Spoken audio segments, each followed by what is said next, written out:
Okay, AP Chemistry, this is part 8 of the solution notes. We are now on page 11. We're moving to types of reactions and solutions, but we're still talking about solutions. So on this one, I'm going to start with acid bases, which is about lower to middle part of the page.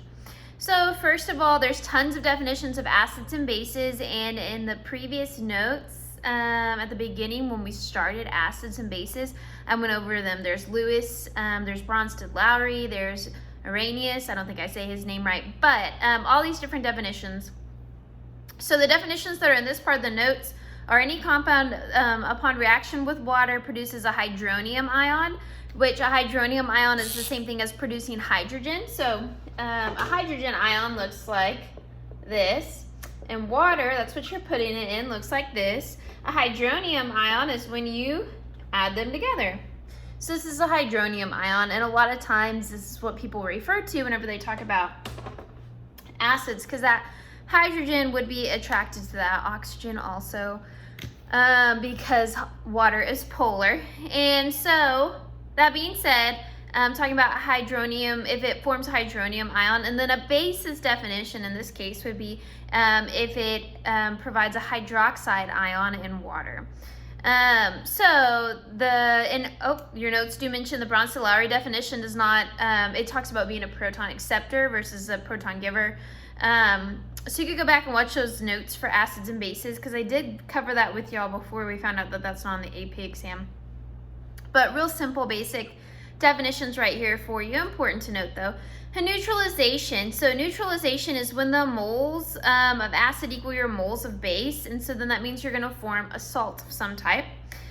Each reactant is neutralized and the products formed are salts. So just because it's called a neutralization reaction doesn't mean that the pH is going to be 7, which would be considered neutral. Water's pH is roughly 7. There's people who take all the different bottled waters, the different types and brands, and tap water and do the little tests that I'm sure y'all do in Miss Carol's class all the time with the litmus paper, and test the different pH values and determine the different pHs. And water can be slightly acidic or slightly basic, not always is a 7, like 7.1, 7.2, things like that. So with that being said, a neutralization reaction is roughly 7.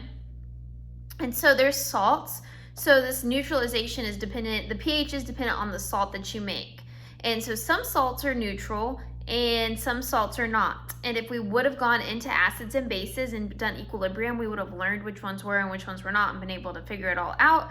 That being said, we aren't going into all of that. Just know that just because it's a neutralization reaction does not mean the pH is 7. So that being said, a neutralization reaction is whenever you mix an acid and a base, and whenever the moles of both are equal. So obviously you have to have them interact and cancel each other out. If you have more of one thing, if I have like a ton of hydrochloric acid and I drop a little bit of sodium hydroxide in there, that solution's not neutral, it's still acidic. So you have to have equal amounts to cancel each other out. So there's stoichiometry.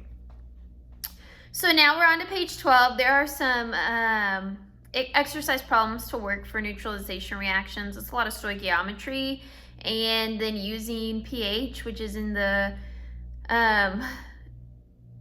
formula chart. And so you can look into that formula and just kind of plug and chug.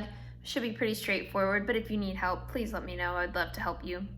So acid-base titrations. So a titration involves a lot of different things. So we're going to go through the different parts and kind of explain how it works. And we would have done 2 titrations, one with juice, but we didn't get to it. So volumetric analysis is the technique for determining the amount of certain substance by doing a titration. So that is the lab term, the technique that you're doing. And so a titrant is the substance delivered from a burette so that its volume is accurately known. So a burette is a nice skinny glass tube, and it has a little twisty on it. And in your notes, there's a little picture. So it's the long little twisty thing down here. And so that long piping is your burette, and it is tick marked very beautifully so you can see exact volumes. And so you know exactly how much you have of that. Your analyte is the thing that you're analyzing, and it's going to be in a volumetric flask or some sort of larger container, because you aren't quite sure how much you're going to mix, depending on what it is.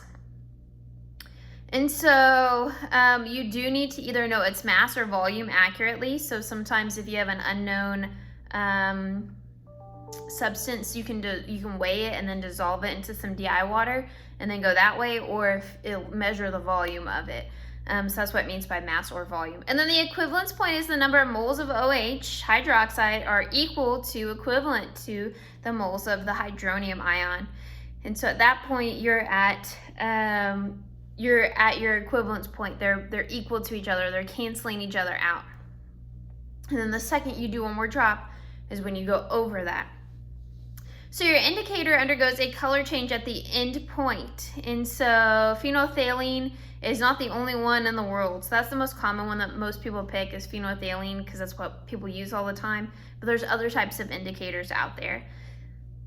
Standardization is a procedure for establishing the exact concentration of a reagent. And so we will keep going in these. I'm at 6 minutes.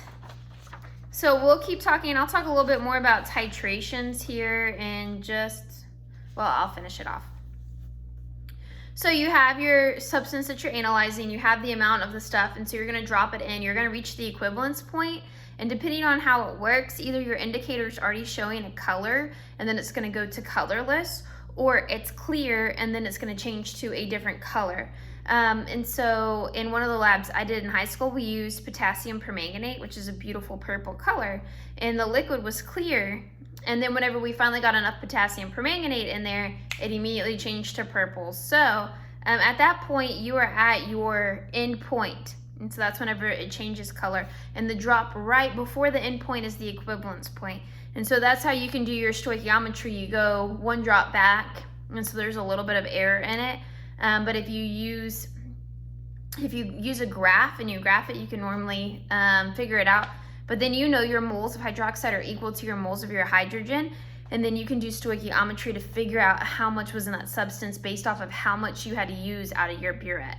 That's the basis behind titration, and I can look up a video that maybe shows it to you and explains it because it's so much better when you see it and you get to use the math with it. But I'm going to end this video here, and I went really long. Sorry.